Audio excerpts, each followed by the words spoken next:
Ya, saya hari ini sangat beruntung karena sudah berada di satu lokasi, waduh luar biasa ini. Ya, Puri Gede, dan tamu saya juga lebih luar biasa. Yang nganter saya ke sini luar biasa juga.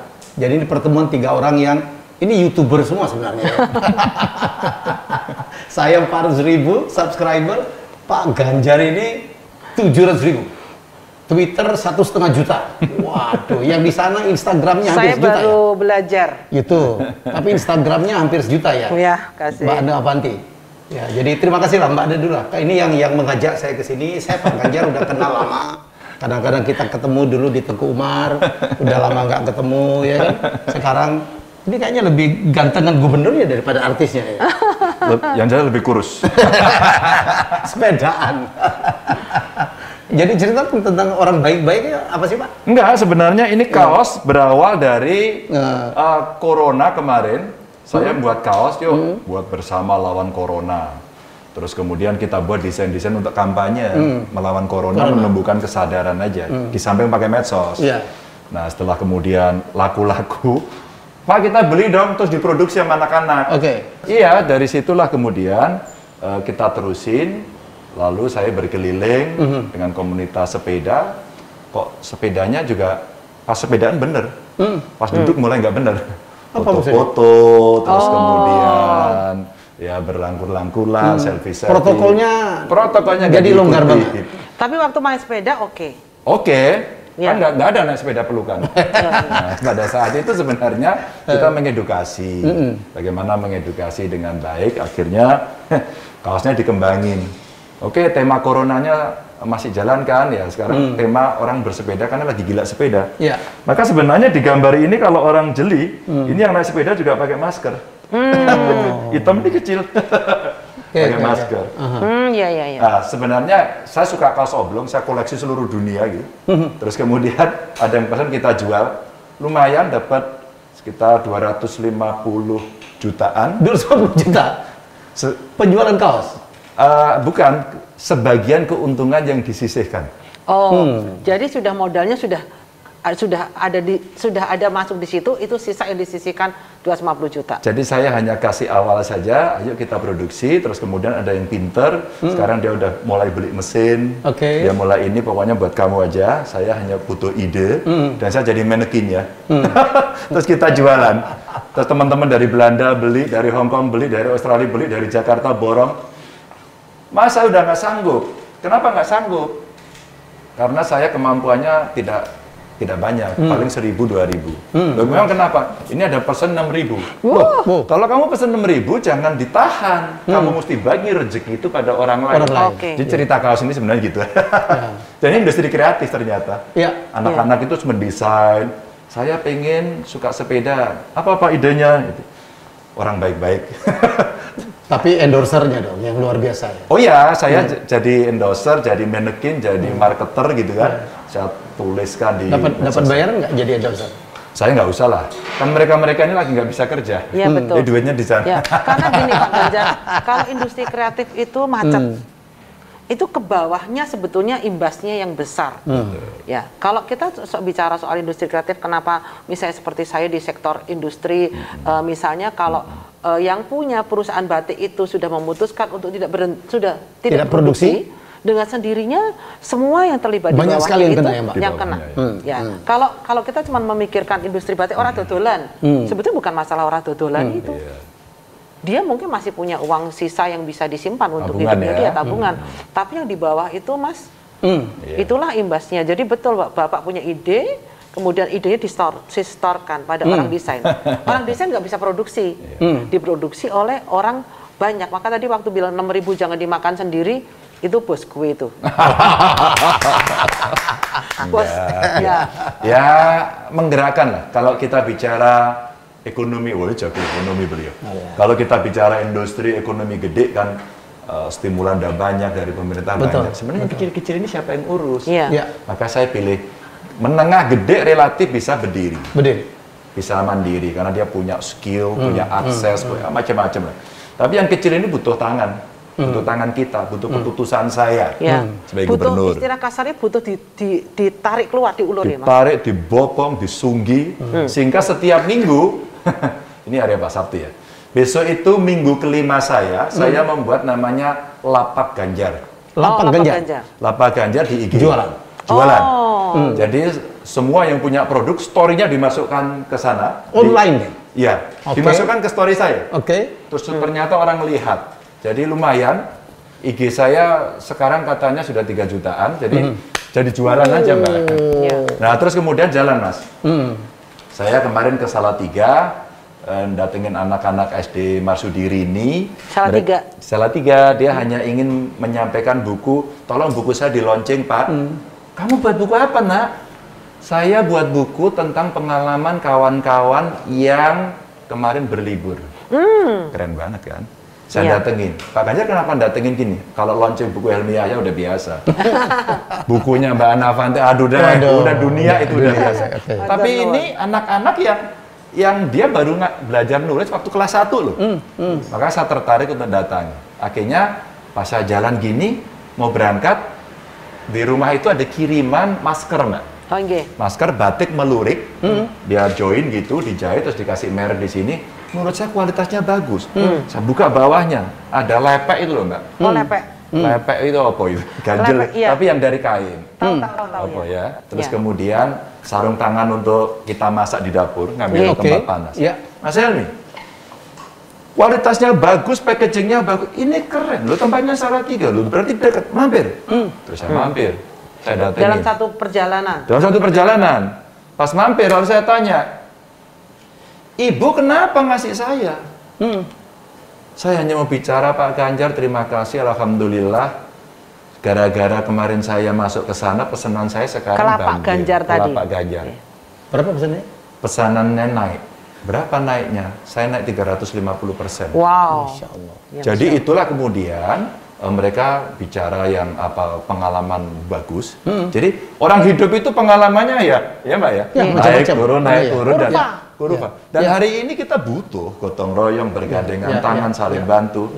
Jadi kalian jualan apa Mbak? Pak, yang paling laku justru masker. Karena masker saya desain untuk yang modis-modis gitu Mbak ya. Biasanya fashion. Jadi terus kemudian banyak orang pesan dari Jakarta. Wow. Jadi Anda dulu kerja apa? Saya kerja di Mitsubishi Pak. Terus saya keluar, saya buat sama Mbak, ngeratin UKM. Tapi Pak kena corona. Udah hancur Pak, kami udah nangis, mau pameran-pameran yang di Pemprov batal semua, udah kami nangis Pak. Emang dengan nangis bisa kembali? Enggak juga.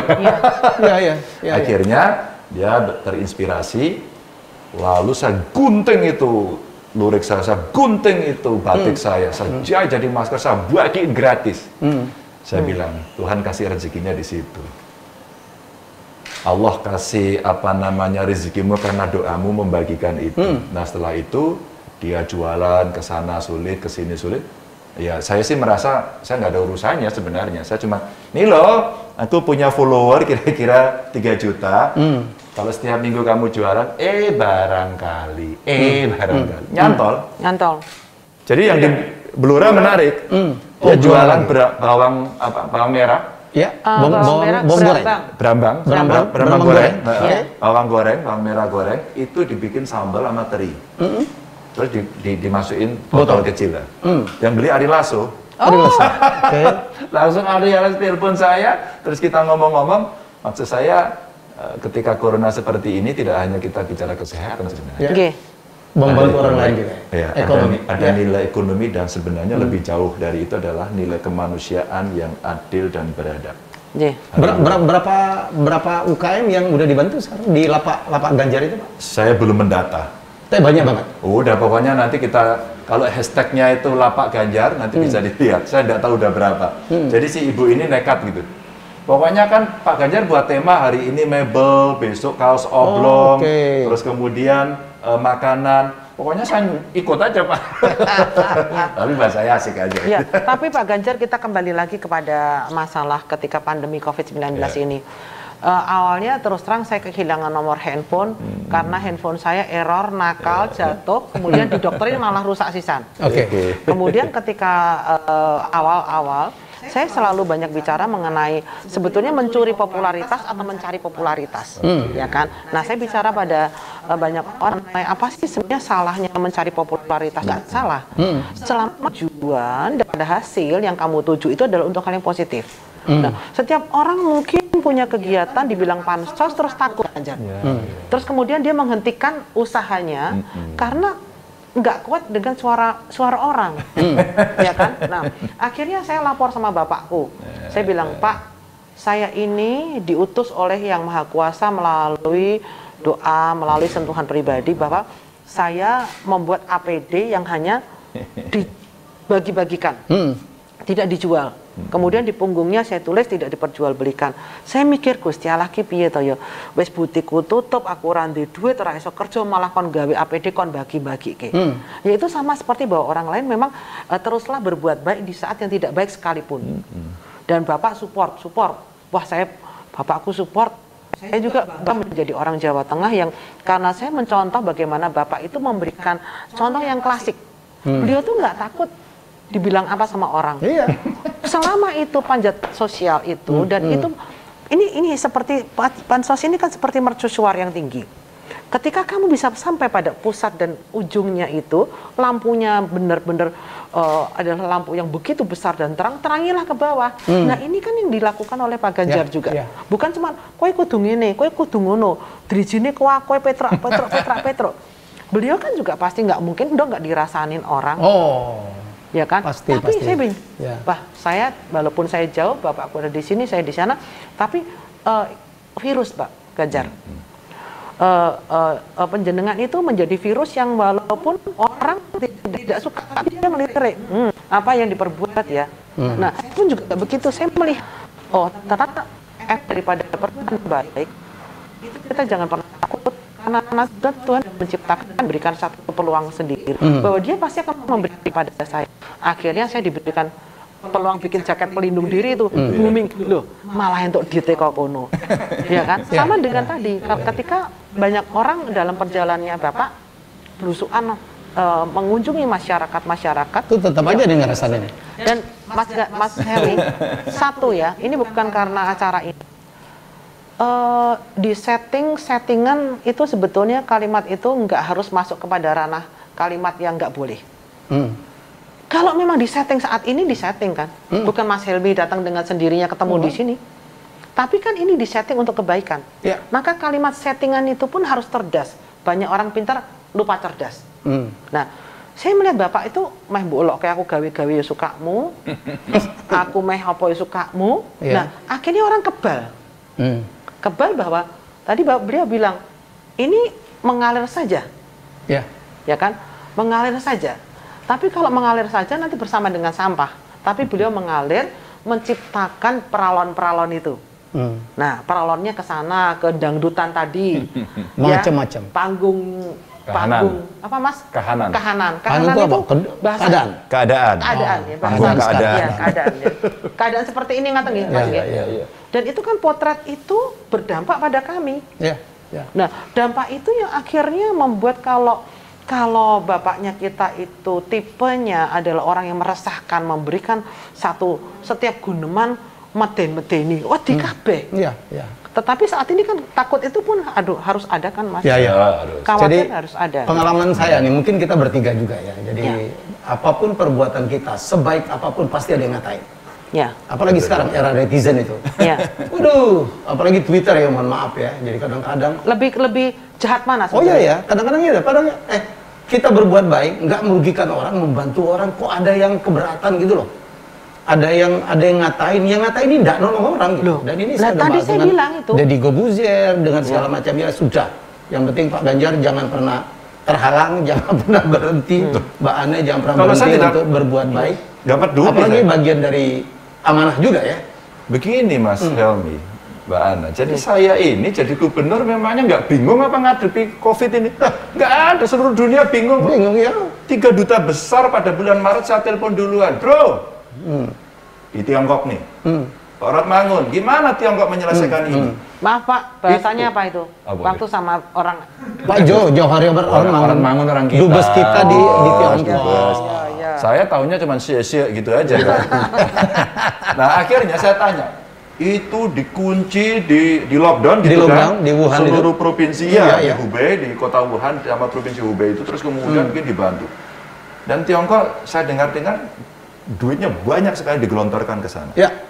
Terus kemudian Korea Selatan, dia menaikkan Pak Umar produksi. Pak Umar Hadi Ya. menaikkan pencetakan masker, produksi masker jadi 10 juta per hari menjadi 14 juta. 10 juta per hari. Per hari dinaikin 4 juta per hari. Itu dipaksa. Karena untuk mengcover seluruh kebutuhan. Ada tindakan-tindakan luar biasa. Di Vietnam sama, begitu ada satu langsung dipolis lain. Dipolis lain. Nah saya belajar, nah kita gimana? Nah kalau saya tidak melakukan improvement, saya tidak mencari literasi, saya tidak mengolah data, terus pengambilan keputusan saya dasarnya apa? Kedua, di tengah orang takut, panik, kalau kemudian kita tidak melihat langsung yang ada di sana, oke, orang bicara semua work from home, tapi kan pemimpinnya harus ngambil risiko. Jadi saya turun. Nah turun saya itu saya nggak bisa turun dengan gaya yang bukan gaya saya. Gaya saya itu tiap hari sepedaan. Maka sepeda sebagai medium. Saya jalan-jalan. Sampai Pak Luhut pernah ngomong saya, Mas Ganjar kaosnya keren. Setiap di TV pakai kaos oblong. Karena yang ngomong Pak Luhut, maka saya itulah Pak Luhut. Apa yang diomongkan dia, karena beliau dari Sumatera Utara. Tapi kalau orang Jawa beda. Melihatnya gitu, umpama yang ngomong orang Jawa ini ada dua ini. Ada dua dia tertarik kaosnya, atau saya tidak sopan. Nyindir gitu kan. Toto kromo, karena Jawa itu toto kromo. Masa sih di depan kamera pakai kaos oblong? Sebenarnya saya sudah tidak peduli lagi. Mau pakai jas, mau pakai baju kaos oblong. Sebenarnya yang mau saya sampaikan itu pesan di tulisan ini. Maka kemudian dari pesan-pesan itu, Corona waktu bersama lawan Corona, ora salaman tetap seduluran. Nah, saya sebentar. Ngerti, nggak rooming. Ya, ora salaman. Nggak salaman, tetap bersaudara. Ya kan? Iya, tetap bersaudara. Kan kita nggak boleh salaman kan caranya. Terus pas seduluran itu bahasa Inggrisnya adalah bersaudara. Brotherhood. Monggo diteruskan bahasa Indonesia yang baiknya tadi. Terus kemudian kita tulis ya. Ada lagi yang lucu Pak, yang jeplak itu? Iya, nyedak keplak. Nyedak keplak. Nyedak keplak. Jadi mendekat pukul. Bapak itu sadis nggak sadis.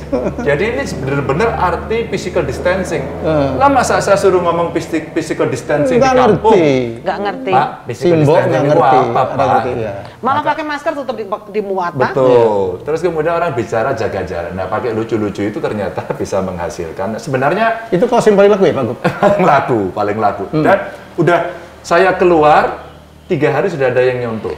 Pak Ganjar, udah diproduksi semua. Ya, apakah sekarang ada perubahan cara berpikir masyarakat untuk nggak mau terima bahasa berat? Oh iya. Itu yang saya buat YouTube, saya concern. Pimpinan-pimpinan kita, para pemimpin publik itu ngomongnya ketinggian. Yang sederhana tapi nyampe. Ngomong PCR, ngomong rapid test, itu simbol nggak ngerti lah. Saya ngomong itu. Sekarang aja ada treaty kemarin apa test, trace and treatment. Ya Allah. Ini yang saya bilang membuat masyarakat itu makin sulit lah memahami tentang bagaimana mengatasi corona. Ya, makanya sebenarnya kita mesti pakai cara dan gimmick-gimmick yang baru. Yang baru itu apa? Ini memang berat, ini tidak mudah. Betul. Tapi biarkan beratnya saya ambil sendiri jadi uban gitu kan. Katanya dari dulu. Kan nggak boleh dibagi ke sana. Yang di sana kan nggak ngerti. Loh saya harus bagaimana Pak? Pripun niki. Nah kita kemudian bicara mulai dari cara komunikasi, meskipun tentu saja tidak sempurna. Komunikasi kerakyatan ya. Kalau Jawa Tengah ya bahasa Jawa Tengah dong. Jawa Tengah, maka sampean minggat we ora nang kono gitu. Ketika saya ngomong gitu ini Pak Ganjar kok ngomongnya kasar? Tidak mereka. Begitu ngelihat saya, dia merasa lebih dekat. Oke Pak, gitu. Bercanda. Tadi saya sepedaan, anak-anak. Bro, sampean itu goeser, duduk berdekatan, makan berhadapan-hadapan. Idumu saya muncrat. Gitu. Mereka senang. Terus akhirnya, siapa? Langsung bubar gitu kan. Jadi diinget-inget. Jadi, nanti ketemu Pak Ganjar gitu. Sampai akhirnya, setiap saya jalan, udah pakai masker, pakai kacamata Mbak, pakai helm. Pak Ganjar, dari mana dia tahu? Auranya Bapak? Mungkin ya kelihatan aja bentuknya kurus, panjang, kelihatan banyak cacingnya gitu kan. Terus kemudian dia teriak, Dan itu yang waktu itu saya jalan sepedaan masuk-masuk ke gang-gang kampung-kampung diteriakin, Bapak Gubernur, Bapak Gubernur. Suaranya bukan orang Jawa ini, ternyata asrama Papua. Setelah saya masuk ke asrama Papua, di situ saya terinspirasi. Mahasiswa di luar Jawa Tengah yang kuliah di Jawa Tengah nggak bisa pulang. Siapa yang mau ngasih, Mas? Akhirnya saya bicara gini, kalau kemudian ini nggak boleh pergi, yang di luar nggak boleh masuk, maka negara harus tanggung jawab yang ada di sini. Ganjar tanggung jawabnya di mana? Di Jawa Tengah. Negorone Jawa Tengah. Betul. Nah kemudian saya tanya, kamu dikirimin orang tuamu, saya PNS Pak. Oh aman hidupmu. Aman. S2 ya, S2 ya, iya. Aman. Kamu saya petani Pak. Itu Papua semua. Papua semua. Kami kalau dikasih ya waktu panen. Kalau nggak panen ya kami nggak tahu. Terus kalau nggak tahu gimana? Ya apa aja Pak. Gitu. Oke. Terus kita kasih bantuan. Jadi saya terinspirasi ke Bank Pos saya suruh cek. Ada berapa yang kayak gini nih? Kira-kira ada 200-an titik. Di Jawa Tengah? Ya. Terus kita kirim semuanya. Kirim semuanya. Terus saya tengokin satu-satu. Selama pandemi ini saya tengokin. Ada dari Sumatera, Kalimantan, NTT, kita datengin satu-satu, saya ajak ngobrol. Baru saya terasa. Ya ini kayak waktu saya mahasiswa ini. Udah miskin, susah gitu kan, mesti survive kan gitu. Bapak dulu waktu kuliah duitnya banyak banget. Ngeledek gitu. Ngeledek gitu. Nah dari situlah kemudian terinspirasi dan saya tidak menduga Mbak, bahwa ketika ini saya angkat ke YouTube, saya angkat ke IG dan sebagainya, mau saya sebenarnya memberikan cerita. Ada satu nilai yang mesti kita share, kemanusiaan, saling tolong menolong, gotong royong. Saya mau itu aja. Hatersnya ada. Pasti. Settingan, pencitraan. Pasti. Nah, terus saya hanya bilang gini, ya saya pasti setting lah. Ya saya kalau pasti setting nggak ketemu kita. saya pasti bangun citra, wong saya ini pemerintah. Masa saya citranya nggak disiapin? Kan kalau kita statement juga nggak hati-hati, itu pasti citra. Jadi saya nggak peduli. Nggak peduli. Nah, tinggal orang lihat sejauh mana nanti persistensi dan konsistensinya seperti apa. Ya silakan aja. Bukan untuk 2024 enggak ya? Enggak ada urusannya. Tapi Bapak nyuwun sewu. Kalau Tuhan berkehendak, Dia akan memampukan. Serius, aku bercanda. Benar, tapi benar. Sebentar. Benar juga ya. Bentar. Bener-bener. Udah hampir sejuta, Instagram 3 juta. Sekarang saya dulu. Kalau Tuhan Serius, berkehendak, ada. Tuhan akan memampukan, bahkan yang mustahil sekalipun akan terjadi. Amin. Dongo. Loh, orang baik itu pilihan Allah, pilihan Tuhan kok. Jadi di pandemi itu gitu cerita. Nah, jadi pokoknya jangan diomongin dulu, ini semuanya bisa terjadi ya toh. Nah, tapi ada yang menarik Mas Helmi ya, Mbak Naya. Yang menarik itu saya ditangisi warga yang di Jabodetabek. Loh dia KTP-nya Jawa Tengah. Pak Ganjar, saya itu tukang batu, bayaran saya hari itu, dimakan hari itu. Terus? Dan hari ini saya tidak bisa kemana-mana, Pak. Terus yang kasih makan saya siapa? Itulah saya kemudian komunikasi dengan Gubernur DKI, Gubernur Jabar. Oh, ini warga Jawa Tengah yang ada di DKI? Di DKI. Yang kerja di sana kayak aku lah. Yang nggak bisa pulang? Yang nggak bisa pulang, Mbak. Karena PSBB. Pulang bolak-balik. Iya, kena PSBB, gimana? Siapa mau kasih? Nah, inilah kita diskusi, kita komunikasi. Akhirnya saya pada tingkat negosiasi yang cukup panjang itu, akhirnya DKI bantu sekian paket, terus kemudian udah deh, karena ini mesti kita siapin, saya kirim, saya anggarkan 18 miliar, saya suruh mereka daftar pakai aplikasi, kita kirim sampai hari ini belum selesai-selesai. Oh iya? Kenapa? Saya hanya bicara, kalau Anda mendaftarkan ke pemerintah di sana, apa yang syarat harus dipenuhi? Iya. Kalau kemudian mereka ditanya KTP Jawa Tengah selesai, nggak bisa. Tapi nggak apa-apa kok KTP Jawa Tengah asal kakaknya ikut. Tanya kakaknya nggak bisa, orang dia kerjanya begitu kak. Maka saya bilang begini, pengalaman saya ke kos-kos anak-anak non Jawa Tengah yang di sini, pengalaman anak-anak saya yang di Jakarta, di Jabodetabek, terus saya sampaikan, oh iya, di tengah pandemi jangan pernah bertanya kalau membantu. Apa sukumu, KTP-mu mana, agamamu apa. Ini pokoknya manusia. Jepang aja.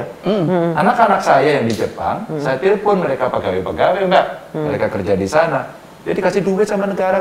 Apapun warga negaranya. Nah, dari manapun dia. Dari manapun. Maka saya dapat, Pak, berapa kira-kira? Ya kira-kira antara 15 sampai 18 juta.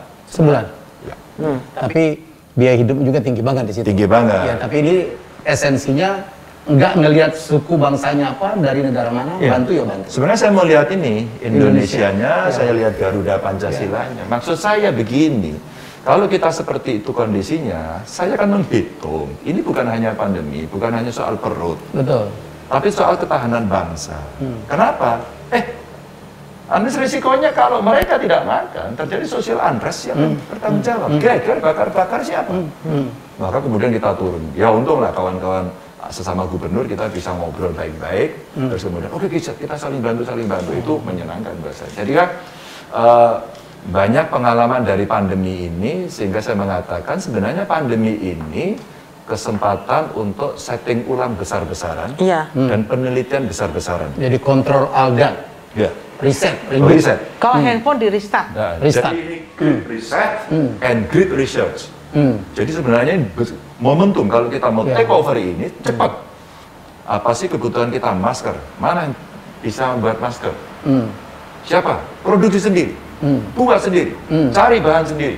Gitu. Saya lihat tuh jadi yang Bapak posting ngawal apa ada UKM bikin masker. Saya bilang di Pak Gubernur, luar biasa energi dan waktu. 10 miliar. Apanya? Saya alokasikan 10 miliar, saya bagikan ke UKM, terus dia jahit, terus off takernya saya. Langsung diambil? Jadi dari pemerintah pasti, kamu dapat sekian, ditarik.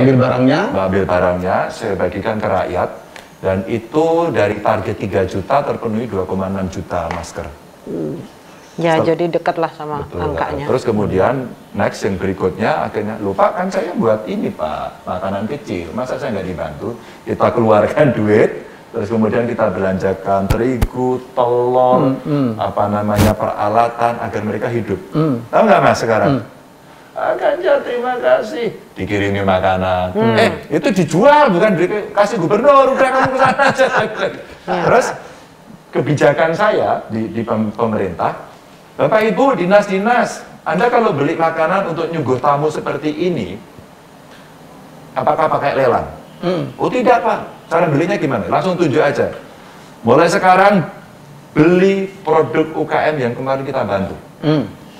Sehingga dikasih list. Jadi Dinas Koperasi UMKM-nya ngasih list, tawarin satu-satu, nanti belinya ini. Giliran aja, hari ini beli ini, beli ini, kan hidup. Jadi istilah saya, mari kita beli produk teman, mari kita belanja di tetangga. Gitu aja. Ulangin, baleni. Coba baleni sekali lagi. Mari kita beli produk teman. Beli teman. Dan mari kita belanja di warung tetangga. Di warung tetangga. Ini luar biasa. Anda ini kita bisa di copy paste ya. Saya kemarin nelpon Dubes Selandia Baru. Yang kebetulan kenal dari kecil lah. Mirip ya? Mirip lah. Iya mirip aja. Waktu kecil kita udah kenal. Juga pemerintah sana kan dianggap pemerintahan yang sangat sukses menangani itu. Betul. Kebijaksanaan itu. Pokoknya mendorong produksi dalam negeri dan membeli produksi dalam negeri. Iya. Dalam skala kecil, provinsi, Pak Ganjar udah melakukan, saya pikir udah paling benar lah. Pak Dubes kontak saya terus. Oh gitu ya? Waduh, dia rutin kasih, Mas kita begini, Mas kita jangan Perdana Menteri Selandia Baru belajar dari Pak Ganjar. Jadi saya di-share, makanya banyak teman-teman Dubes sharing itu menurut saya pengalaman baru. Tapi saya masih banyak yang belum bisa mencapai apa yang kita inginkan, karena kalau bahasa netizennya, ya memang masyarakat plus 62 itu menarik gitu aja. Menarik pokoknya. Kadang-kadang kita baca itu lucu-lucuan aja. Lucu. Kadang-kadang Masya Allah kok ada orang kepikir dari sana gitu loh. Iya, ada ngeyelnya pol-polan, dableknya pol-polan, tapi ada yang baiknya juga pol-polan. Jangan khawatir dituduh pencitraan, karena sebagai pejabat publik ada yang disebut dengan akuntabilitas. Iya. Bahwa apa yang Bapak lakukan itu harus dilaporkan kepada masyarakat. Mas Helmi, saya punya satu dulu ya, waktu Ana Avanti belum seperti sekarang punya keberanian untuk menonjol gitu ya. Saya selalu dikatain orang mencari popularitas. Terus saya bilang dari kecil tuh saya memang cita-citanya pengen populer. Sekolahnya mau SMP orang populer, ya kan? Terus orang bilang saya kepengennya biasa-biasa aja. Terus saya bilang kalau aku ya mau urip sekali kok biasa-biasa aja. Urip sekali Gusti Allah menciptakan reso dibaleni ya kudu luar biasa. Nah kalau orang populer tidak pencitraan, orang populer ki citrane kudu apik. Untuk menciptakan citra yang bagus itu butuh hati yang baik. Orang pintar loh Mas Pak Ganjar, tahu mana orang menginspirasi, mana pamer. Kalau sampai dia nggak bisa merasakan itu menginspirasi atau dia pamer, ya berarti cara berpikirnya salah. Nah, saya melihat beliau ini kan kalau telinganya nggak lagi merah, mungkin wes hijau, abu-abu, biru, udah nggak terasa kupingnya kan. Orang diomongin apa? Enggak, aku biasa aja. Kalau saya mau marah, ya saya marah aja. Apa urusannya gitu? Seperti jembatan timbang gitu ya. Itu pengen itu kalau itu ya pengen ngamuk ya ngamuk gitu. Itu kaget. Ternyata orang itu bisa marah. Mas, aku kaget Mas. Karena tapi itu shock terapi luar biasa. Itu kan belum pernah waktu itu masih baru kalau nggak salah ya. Iya baru berapa bulan. Maksud saya marah kok nih jembatan timbang lah Bu Diliane. Ternyata Pak Ganjar itu kalau ngelihat korupsi yang itu tuh memang marah banget. Maka nyon sewu. Karena tagline kami itu, boten korupsi, boten ngapusi. Karena ternyata korupsi itu dari bawah ya Mas. Ya dari mana-mana. Dari bawah itulah yang utamanya harus diterbas dulu kan gitu. Supaya ke atasnya itu bisa menjadi contoh. Dari mana-mana, atas bawah lah. Karena edukasinya ya Mas Helmi, Mbak Ana kan sulit. Mama saya suka sepeda. Kalau saya suka sepeda, ini mulut bahaya. Kita hanya ngomong, sepedanya bagus ya, besok ada yang kirim. Maka saya belajar betul Mbak. Sekarang apa pesan Pak Gub kepada pejabat-pejabat yang barusan dilantik? Kenapa? Jangan supaya menjaga integritas itu apa? Enggak, kan tagline kami boten korupsi, boten ngapusi, tidak korupsi. Boten korupsi, boten ngapusi. Korupsi tidak menipu. Itu aja, itu integritas. Maka pada pejabat baru pasti saya pesankan satu integritas. Tidak korupsi. Yang kedua, biasanya saya pesan kebangsaan. Maka saya pernah melantik guru-guru, karena banyak orang selalu curiga sama guru, sama kepala sekolah. Ini pendukung yang non-Pancasila, gitu ya, punya ideologi lain. Maka saya sampaikan, Bapak Ibu, siapa yang tidak setuju dengan ideologi Pancasila, angkat tangan. Siapa yang setuju? Nggak ada yang berani. Nggak ada kan? Oke. Siapa yang setuju komunis? Angkat tangan. Ada. Baik-baik. Nggak ada. Nggak ada. Siapa yang setuju khilafah? Angkat tangan. Nggak ada juga. Oke ya. Siapa yang setuju Pancasila? Angkat tangan. Angkat tangan semua. Oke ya. Kita bicara tulus ya. Berarti statement, jawaban, semua gestur yang Anda tunjukkan ini saya baca sebagai satu kesepakatan. Berarti izin kalau besok saya menemukan apakah Anda kanan pol atau kiri pol tidak Pancasila, saya pecat ya. Gitu. Saya bicara enak kan? Siapa? Ulangi dulu, saya pecat ya atau tidak gitu. Ya kan komitmennya enak kan? Agar mereka kemudian menanamkan nilai-nilai itu sehingga nanti tidak ngomporin. Ngomporin ini, komunis lebih baik, tak tutup. Nah itu bahasanya itu loh. Ya, khilafah, ketat. Nah, gitu. Jadi sebenarnya kita bicara hal-hal yang apa ya sifatnya itu kita kan nggak bisa Mas bahasa yang tadi itu. Sulit kita menjaga kebangsaan.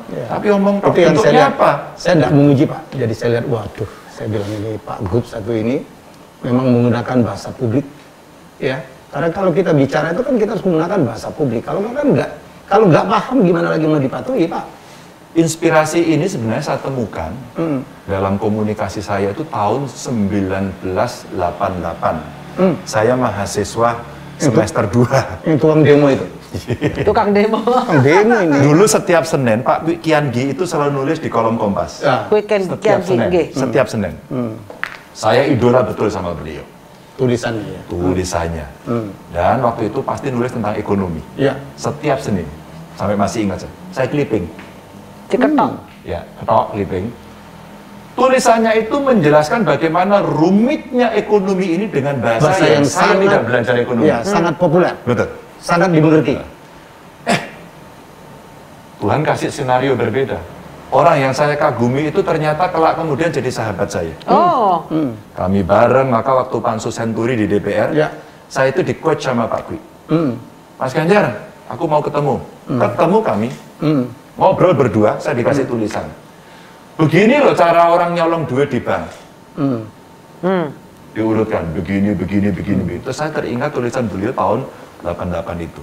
Nah waktu itulah kemudian saya belajar, saya dikasih tahu sama Pak Gwi, dan ya di Century itu. Jadi saya kursus singkat tentang perbankan gitu. Jadi bahasa Pakku yang digunakan dengan enteng itu menginspirasi saya untuk, iya ya, saya ketemu siapa?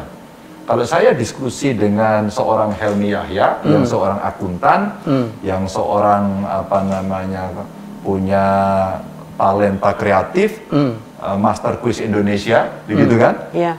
Kita mungkin diskusinya bisa dalam pakai bahasa macam-macam dengan literasi yang macam-macam dan berdebat macam-macam. Persis. Iya kan? Iya. Tapi kalau kemudian saya ketemu Mbok Kromo yang ada di pinggir jalan atau tukang sapu saya yang ada di situ, yang sekolahnya kita nggak tahu. Kita nggak tahu, terus kemudian di depan kantor saya, ibu ini nyapunya jam berapa mulainya? Jam 3. Dan harus selesai jam berapa? Jam 6 harus bersih, Pak. 3 jam membersihkan. Ya sudahlah, kan nggak ada orangnya, nggak usah bersihin aja. Ngapain kok sampean repot-repot? Nanti saya didukani Pak Gubernur. Nanti saya dimarahi Pak Gubernur. Seorang pekerja tukang sapu itu punya akuntabilitas. Ya, akuntabilitas. Punya responsibility, punya tanggung jawab. Dan dia tunjukkan akuntabilitasnya. Dengan sederhana, pemahamannya. Dengan caranya ya. Disitulah kemudian saya menjadi, sampai hari ini, biasanya kalau saya sepedaan, saya berhenti di kelompok mereka. Sampai hari ini. Tukang sapu, kotain. Jadi tukang sapu itu kemudian juga menginspirasi. Maksud saya, ya saya ngomong dengan mereka, Bu, Pak, pakai maskernya. Ngawur ya. Oh, senang dia digituin. Iya. Maaf. Bukan social distancing. Ini dipengaruhi oleh Bung Karno dulu menemukan Sarinah gitu-gitu ya. Bung Karno menemukan Marhen, pertama begitu, dan Sarinah yang di rumahnya juga begitu. Bung Karno kan bukan bicara diskusi dengan seorang Marhen yang ilmuwan politik, yang ideolog. Maaf aja, Marhen gitu kan ya cuma petani, toh. Siapa namanya? Marhen. Tanah siapa? Tanahmu. Cangkul siapa? Cangkulmu. Yang nanam siapa? Saya. Yang panen siapa? Saya. Yang makan siapa? Saya. Kok miskin terus? Ada salah dalam konsep ekonominya. Marhenisme kan begitu. Maka saya bilang, Bung Karno itu luar biasa. Di tempat yang tinggi, dia bicara pada berdialog ke level paling bawah. Dan di tempat rakyat paling bawah, dia peluk itu. Wah, saya merinding kalau begitu. Saya merinding kalau begitu. Makanya, yang itu kadang-kadang menjadi self control saya. Jadi kontrol diri saya itu kalau sudah kurang ajar gitu ya, cerminnya, iya saya keliru. Maka saya sampaikan pada banyak orang, di Jawa Tengah kalau mau bully-bulian, ya, nggak ada yang salah. Di Jawa Tengah itu semua nggak ada yang salah. Yang salah cuma satu, gubernurnya. Iya, gubernurnya. Paling salah gubernur. Ini COVID meningkat, gubernur yang salah. Iya. Pak Ganjar sekarang harus dihukum rakyatnya. Impresnya sudah turun. Mau dihukum apa rakyat saya? Anda mau denda berapa? Itu buat makan aja sulit. Tapi Bapak harus disiplin. Iya. Kalau saya penjara boleh nggak? Atau kalau saya pakai metode polisi India, ya. Siapa itu polisi Vijay itu? Inspektur Vijay. Iya, Inspektur Vijay. Jepuin gitu. Boleh nggak? Campur. Iya, nggak bisa kan? Artinya apa? Antropolog, sosiolog, budayawan, ulama, tokoh agama saya kumpulin. Apa hukumannya paling bagus? Ternyata ada bicara dari seorang psikolog. Daripada menghukum itu kan sesuatu yang negatif. Apakah kita tidak mengambil angel yang positif? Apa itu? Buat narasi positif dan contoh baik. Saya terganggu juga, ada benarnya juga ya. Tapi butuh effort yang sangat tinggi. Tapi Pak Ganjar buktinya Anda gagal, naik terus. Saya itu mana berhasilnya, saya gagal terus juga kok. Udah, nggak apa-apa. Tapi biarlah kemudian ini saya hadapi dan saya bertanggung jawab. Jadi yang paling salah Ganjar Pranowo. Penanggung jawab Jawa Tengah nomor 1. Iya dong, saya paling salah. Jadi kalau nyalain jangan nyalain dokternya ya, mereka kasihan, udah rakyatnya. Udah itu yang bisa nyalain nanti biar saya sendiri. Tapi kalau Anda mau nyalain seluruh Jawa Tengah, salahin saya sendiri. Udah gitu aja. Ya, dan cara-cara itu ternyata membuat kita ini ya, khususnya walaupun saya duduk bersebelahan begini juga dengan Mas Helmi, KTP-nya Mas Helmi adalah Jakarta, KTP saya adalah Semarang, 20 tahun lebih, hampir 30 tahun saya berkarya untuk Indonesia, dan kemudian saya memang tidak pernah KTP-nya siapapun gubernurnya, saya nggak pernah pindah dari Semarang. Saya lagi pikir mau pindah ke Semarang. Kalau gubernurnya. Ya, karena saya berpikir bahwa mencintai Indonesia itu butuh putih. Ya betul. Ya butuh putih. darahnya merah, kita butuh semangat juang yang benar-benar putih. Nah, ini kita berbicara soal masa lalu ya, Mas Ganjar, tanpa menyalahkan siapapun juga. Saya kena korban kerusuhan Solo pada tahun 98. Ya, pada saat itu saya lupa siapapun gubernurnya, saya lupa. Tetapi ibu saya berpesan kepada saya pada saat itu di atas reruntuhan itu berarti bangunan udah nggak ada semuanya, gitu. Bahwa kamu harus bisa berdiri di atas reruntuhan itu. Jangan kamu cari siapa itu yang meruntuhkan. Itu waktu muntek. Waktu muntek, gitu. Dan saya sebagai orang yang cuma sekolah nggak tinggi, tidak pernah berpikir hal-hal yang terlalu tinggi. Saya cuma mikir, kok Mami mengatakan gitu ya? Bahwa itu yang runtuh itu pidaan. Karena itu sedang menaikkanmu. Jadi bongkahan-bongkahan itu saya injek di atasnya, saya baru sadar, oh ternyata aku kemarin nggak bisa kakiku di sini. Nah, kemudian kita banyak berbicara tentang selanjutnya bahwa kalau saya diizinkan Tuhan untuk merasakan ini, berarti pada suatu hari nanti cerita cinta tentang Indonesia ini menjadi cerita yang bisa saya telurkan atau saya tularkan kepada yang lain. Bahwa kamu kalau udah bilang cinta itu tidak ada kata-kata tapi, Mas, ya toh? Adanya adalah tanpa syarat, gitu. Satu, gitu. Maka kemudian kita berbincang-bincang tentang aku aja yang pernah kena begitu, itu tidak pernah punya pikiran bahwa aku mencintai Indonesia itu harus punya persyaratan macam-macam gitu. Semakin hari semakin putih, semakin hari semakin putih lewat karya. Ya kan saya isoning ini. Nah, Pak Ganjar bisanya begini. Kita para sendiri yang nggak bisa niru. Misalnya kadang-kadang netizen itu lucu. Misalnya saya ke desa, kemarin saya ke Tawangmangu 2 minggu melarikan diri. Tempat lahir saya. Stres. Oh, Bapak di mana? Ya, lahir Tawang. Loh, kok nggak ngomong sama terminal saya? sebelahnya. Loh, Iya. SD Tawangmangu ya? Iya. SD, iya. Loh, desa aja nih. Desa sekolah aja nggak pakai sepatu dulu.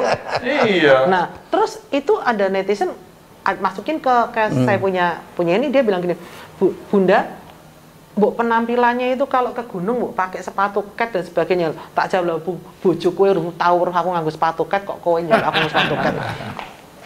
Artinya apa?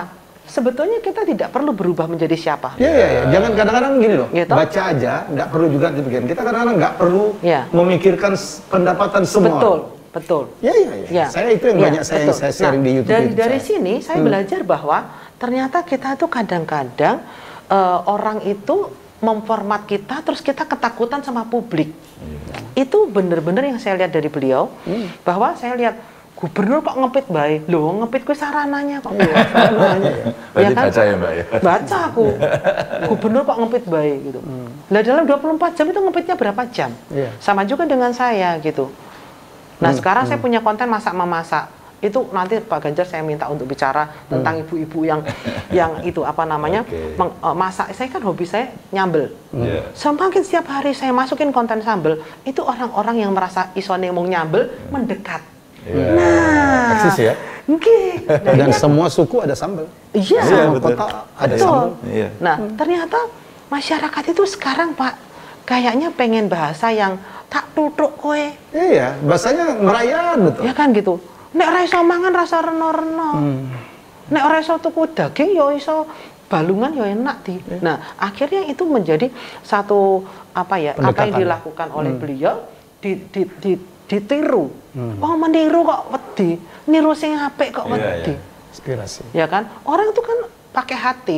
Kalau kita melihat kita punya pemimpin itu, siapapun pemimpin kita, mbok kunyo-kunyo, presiden dikunyo-kunyo, kemudian gubernur dikunyo-kunyo, wali kota dikunyo-kunyo, kabeh dikunyo-kunyo, dicari jeleknya. Wong elek ana apike, wong apik ana eleke. Yes. Itu kan sudah kesempurnaan Allah. Yin yang. Gitu. Demikian pula kalau memang gubernurku ada mungkin tato rumasannya tatonan, ya kan? Wah diteropong sih, digedek oh ternyata kaos, ngapain ngurusin kaosnya gubernur? Tadi aku kaget ketemu pagi loh, wah tato semua. Karena dulu saya tuh punya 2 cita-cita yang nggak kesampaian sampai hari ini. Main band mesti? Enggak, 1 pengen tato, 2 pengen ditindik. Dulu tuh wah kayaknya kalau ditato keren ya, keren, gagah pakai tindik gitu kan, wah pakai anting gitu. Gondrongan dulu. Tapi masih pengen Pak, Pak Ganjar? Oh enggak sih, sekarang udah enggak. Makanya terus saya bilang, saya mau cari tato yang apa itu dipasang gitu, di mana dapatnya di Bali waktu itu. Oh iya, di Bali. Akhirnya saya senang banget. Tapi mirip banget itu ya? Iya, jadi warnanya jauh banget. Memang kulitnya tadi saya lihat memang dari jauh kelihatan gitu. sekali. Maka pernah diomongin Mbak, ternyata gubernurnya tatoan. Ya kalau memang udah hatinya pengen marah ya pengen nyinyir gitu. Dan ini memang ideologi baru. Ideologi baru. Nyinyirisme. Nyinyirisme benar. Saya sih ya canda. Dan artinya dengan saya umpama pasang tato begitu ya di tangan gitu. Itu ternyata orang bisa membahas ini. Pak Ganjar pakai tato. Wah, langsung bercanda. Gitu. Oh, jadi mengalihkan pembicaraan. Apapun kan sebenarnya objek itu bisa kita omongin yang membuat orang itu seneng, membuat orang eksis dari nyambel, nyambel itu eksis, terus kemudian orang, saya ada. Dan hari ini banyak dalam peradaban ini orang membuat komunitas-komunitas. Dan komunitas itu punya daya kohesi yang sangat tinggi. Dan apapun itu bentuk komunitas. Apapun Mbak, apapun. Berapapun anggotanya. Yes. Saya itu mau buat acara Borobudur Marathon, lari. Gimana ada COVID, nggak bisa. Akhirnya dibikin hybrid. Bagaimana hybridnya? Lari beneran ada, hanya 30-50 orang, ini elit maraton. Oke. Oh, ini yang benerannya? Beneran. Ya. Tapi yang lain gimana? Boleh daftar, tapi virtual. Virtual aja. Oh, virtual. Sekarang ya, gimana? Virtual, terus kemudian nanti berapa kilo, 42 kilo katakan pakai aplikasi. Dia berjuang melawan dirinya sendiri. Ya. Nah sekarang virtual. Saya punya tour de Borobudur sepeda. Sepeda ini biasanya ribuan yang ikut. Dengan begini kan nggak bisa. Muncul lagi ide. Dibikin begini juga. Dibikin tour de Borobudur, tapi setiap weekend. Jadi tour de Borobudur setiap weekend. Sabtu Minggu dan pesertanya sama 30 sampai 50. Sesuai dengan ketentuan. Sesuai dengan ketentuan. Karena kalau segitu IO-nya masih bisa, masih ini manageable. Terus saya tanya, Anda bisa manage nggak ini? Bisa Pak. Terus kepada siapa? Nanti kita buka pendaftarannya. Oke, saya punya usul boleh nggak? Anda jual di komunitas. Dijual. Besok kami punya slot 50 orang. Komunitas mana yang siap? Angkat tangan. Itu angkat tangan semua Mbak. Saya bikers dari Jakarta. Oke. Saya sepeda lipat. Saya road bike. Saya e-bike. Itu jadi tidak harus dari Jawa Tengah. Oh, saya Indonesia, dunia. Dunia bila perlu. Ya, dulu beberapa kali ini kan ke-20 udah. Jadi kemudian ada yang bilang gini, Pak, sepedanya bebas sih Pak, tapi saya komunitas dokter. Oh, sepedanya bebas tapi komunitasnya dokter. Anggotanya. Ya, dan itu dia akan memulai. TNI Polri Pak. Oke, jadi komunitas dan ternyata laku. Orang disponsorin semua. Jadi dibikin receh.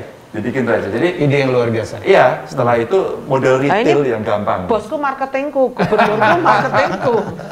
Jadi akhirnya kawan-kawan saya bilang, oke, yo ini kita hidupkan, tapi caranya begitu. Maka seniman. Seniman aku dengar berapa hari lalu datang ke Bapak untuk minta izin pentas ya Pak? Minta izin pentas. Terus saya bilang, Anda nggak bisa. Wah, kami nggak bisa makan Pak. Iya. Udah berbulan-bulan nggak ada acara ya? 4 bulan. Nggak bisa. Tapi kalau Anda kemudian membuat acara itu, kerumunan terjadi. Dan itu penyakitnya jauh lebih mahal dari yang Anda dapat. Nggak bisa. Terus apa saran Pak Gub? Virtual. Tapi virtual gimana Pak? Waktu mereka maksa, Bapak nggak merasa bahwa ini harus aku bantu gitu? Ini dibantu. Nah, saya hanya bilang gini, Mas, sampai yang ngawur tak bubar ke? Enak Pak? Bahasanya Kita gitu ya? kasih sok dulu terapi. Sekarang Anda cari, Boyolali ada berapa orang? Pak, kami punya 400 orang. Oke. Pati itu menarik karena banyak pemain ketoprak. Pati. Nah, akhirnya berapa? Pati itu nyuwun sewu Mas, daerah Rembang. Ya, Pati tahu lah. Nah, terus kemudian hitung berapa pemainnya? Ribuan. Ketoprak. Nah, sekarang ada pemain wayang, hiburan, nyanyi, macam-macam, saya suruh kumpulin. Anda kumpulin. Berapa di antara yang Anda catat itu yang betul-betul nggak bisa beli sembako? Itu urusan saya. Orang tanpa kita mesti ngomong bahwa aku Ganjar Pranowo, aku Helmi Yahya, aku anak Avanti. Begitu orang lihat perempuan kok pakai konde nganggo kembang kamboja meski anak Avanti. Begitu orang melihat dhuwur, banyak cacingnya tadi ya Mas ya? Cacingnya, wanen, putih rambutnya, numpak sepeda, ya kan? Kaosan. Ini mesti Pak Ganjar. Demikian pula melihat sosok Mas Henry. Semua itu mempunyai pengaruh terhadap kehidupan kita. Dan itu nilai yang terkandung itu ada yang menilai 5, 6, 7, 8, 9, 10 ya. Tetapi nilai itu tidak menjadi nilai mati karena setiap nilai itu bisa turun. Sewaktu-waktu kita lengah lalai, bisa naik karena kebetulan kita mendapatkan satu pencerahan pikiran yang baik, sehingga akhirnya kita bisa tahu tadi Mas Pak Ganjar, oh aku ternyata salah tadi tuh. Berarti ono sing diwai. Berarti nilai yang jelek bisa dinaikin. Nah, kalau kita ngelihat seperti ini, saya perhatikan dari tadi suster-suster tua guyu-guyu. Mungkin Pak Ganjar bisa cerita itu. Iya, katanya apa barusan. Ini semua foto ini ada ceritanya dan buat saya menarik karena ini orang-orang yang saya hormati semua. Saya di lantai periode kedua, ini pas acara Kagama, saya ngobrol sama Pak Jokowi bisa bercanda. Saya hanya mau sampaikan saja. Terus kemudian Pak Jokowi minum ini di Blora. Ini itu pakai kendi. Terus kemudian kita bisa tertawa, seorang presiden dengan rakyat bisa ngomong. Ibu Mega tentu orang yang saya hormati, saya periode pertama dibantu beliau. Terus kemudian, ini acara Kagama, alumni Gajah Mada, jalan dari Keraton ke UGM di Bulak Sumur. Nah, sepanjang perjalanan kurang lebih 6 kilo gitu ya. Namanya Niti Laku. Niti Laku. Atau napak tilas sama apa, Pak? Sama, betul. Terus kemudian itu suster-suster di Panti Rape sama ibu-ibu pengajian ya, itu kumpul jadi satu. Dan ada yang tiba-tiba mendekati saya, Pak Gubernur, Pak Ganjar nanti tolong ya diampiri, mampir bentar. Bapak dimasakin. Jadi dia masak apa sih, snack-snack gitu di sana. Jajan pasar lah. Jajan pasar. Saya tidak tahu, saya pikir dia hanya sekedar ingin say hi ya. Ya, suster, ibu-ibu, terima kasih. Ternyata enggak. Dia datang sudah nyanyi-nyanyi, udah tepuk-tepuk, dan itu sudah betul-betul kelompok pengajian sama suster jadi satu. Lebur, dan saya melihat Indonesia itu seperti itu. Kelompok pengajian dengan para suster-suster menjadi satu, melebur, mereka tidak menunjukkan bahwa mereka aku ini Katolik, aku Islam dan sebagainya. Itu loh, peluk-pelukan kayak senyumnya tulus banget. Saya pakai baju wayang gitu nanti tak copot gitu kan. Saya itu pokoknya bercanda nyek-nyekan. Berarti suasana itu kalau bahasa Jawa itu gayeng. Jadi asik semuanya. Dan itu nyetrum loh Pak Ganjar. Jadi saya terus kemudian di potret itu sama teman-teman, terus saya bilang, cari dong potret yang itu ada nggak gitu ya. Tak suruh cetak. Sebenarnya ada beberapa seri foto yang bagus. Dan sebenarnya suasana ini kan suasana Indonesia yang kita mau kan. Yang sebetulnya itu yang kita mau ya Mas. Yang kita harapkan dari Indonesia, adanya keberagaman itu bukan berarti menunjukkan bahwa kamu siapa aku siapa, tetapi sesama adalah manusia yang diciptakan oleh Tuhan dengan cinta yang sama. Nah, jadinya itu sesama. Nah, yang salah kan kita ini dalam mengisi kebersamaan akhirnya jadi salah kaprah ya Mas Bapak ya. Jadi itu semua penting sekali saya melihatnya. Kalau Pak Ganjar mungkin tidak memberikan contoh-contoh yang real, yang ya kita mau ngomong itu di rekayasa atau di setting dan sebagainya, itu kan masalah omongan orang ya. Tapi kalau yang kita pastikan adalah kita lihat adalah hasilnya. Yang jelas Mbak, pencitraan atau bukan, track record dan ke depannya nanti Mas Ganjar seperti apa, kita seperti apa yang akan. Dan kita harus setting. Ini kan hari ini terjadi kan di setting. Kalau ini tidak disetting oleh kita untuk hal kebaikan, dan Allah dan Tuhan sendiri sudah men-setting ini untuk kita bertemu di tempat ini. Kalau misalnya kita nggak diizinkan untuk bertemu andilalah, baik mungkin Pak Ganjar tadi kebelasuk, pit-pitan bisa terjadi. Atau mungkin saya ada apa, atau Pak Helmi. Indonesianya dilalahnya. Tahu nggak dilalah? Tahu, dilalah. Ya. Dan dilalah gitu. Tapi kehidupan itu nggak ada yang dilalah. Kehidupan itu semua tidak ada yang kebetulan. Sudah digariskan. Nah, Mas Ganjar, saya mungkin akan menayangkan ini dalam rangka episode kemerdekaan ya. Saya cuma minta statement dari Mas Ganjar, apa arti merdeka ya untuk memaknai kemerdekaan kita yang merayakan kemerdekaan di tengah pandemi ini sebenarnya pas. Maka kita berkaca pada tahun 45. Inilah yang kita harapkan. 45 ya? Iya. Memaknai merdeka itu adalah mengamalkan kemanusiaan yang adil dan beradab dan menolong. Hari ini. Mengamalkan hari ini sekarang kemanusiaan yang adil. Sekarang dibutuhkan. Kemanusiaan yang adil dan beradab. Dan mengamalkan. Kenapa sila itu yang saya sebut? Di atas politik yang gegap gempita itu ada kemanusiaan. Dan itu saya ambil ketika haul Gus Dur. Saya datang dan kemudian temanya itu di atas politik ada kemanusiaan. Itu kalimat luar politik biasa. Ada kemanusiaan. Ya. Dan kemanusiaan yang adil dan beradab itu mesti kita maknai itu karena pendiri bangsa dulu, founding fathers and mothers itu, waktu mendirikan itu kepinginnya ya kita itu bisa bersatu, ada nilai kemanusiaan, punya religiusitas yang tinggi. Begitu kan, adil dan bisa berdemokrasi. Maka merdeka hari ini adalah menyayangi sesama. Oh. Merdeka hari ini adalah menyayangi sesama. Semoga kita bisa menjalani itu dan mengajak orang lain, menginspirasi orang. Merdeka juga bukan berarti bebas terus sebebas-bebasnya bas. Ya. Terima kasih. Sama-sama Mas Helmi. Pak Gubernur ganteng. Pak, jangan gitu dong. Pak Gubernur ini loh, orang baik. Baik-baik juga. Orang baik-baik. Itu artinya orang bersepeda yang baik. Ini kalau bersepeda juga harus baik. Ini kayaknya Mas Henry harus dikasih. Boleh. Saya udah kan mulai sepedaan juga. Wow. Sepeda udah lengkap. Saya udah kemarin dikasih Daniel Mananta sepeda. Istri saya bilang, ayo sepedaan Pak. Sebentar, helmnya belum datang. Helm datang, saya bilang bajunya belum datang. Sekarang udah lengkap semua. Minggu depan saya sepeda. Sampai nanti selesai. Baik, terima kasih Pak Gub. Terima kasih Mbak Nevanti atas menjadi fasilitator yang sangat luar biasa. Kami akan keliling nih.